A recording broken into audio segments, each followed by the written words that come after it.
حضرت عمر بن خطاب رضی اللہ تعالیٰ عنہ نبی صلی اللہ علیہ وسلم سے روایت کرتے ہیں، آپ نے فرمایا، مجھے اس امت کے ہر منافق کا اندیشہ ہے، کیونکہ وہ بات حکمت کے ساتھ کرتا ہے جبکہ عملی طور پر ظلم کرتا ہے۔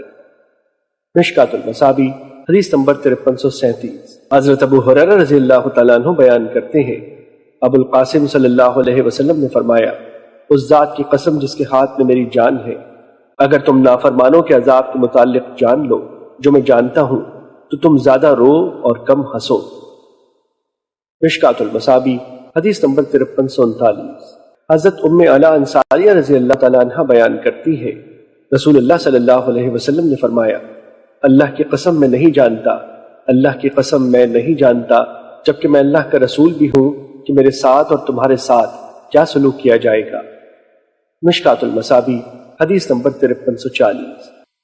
حضرت ابن عمر رضی اللہ تعالیٰ عنہ بیان کرتے ہیں، رسول اللہ صلی اللہ علیہ وسلم نے فرمایا، جب اللہ کسی قوم پر عذاب نازل کرتا ہے تو تمام لوگ اس عذاب کی لپیٹ میں آ جاتے ہیں، پھر وہ اپنے اپنے اعمال کے مطابق روز قیامت اٹھائے جائیں گے۔ مشکات المصابیح حدیث نمبر 5344۔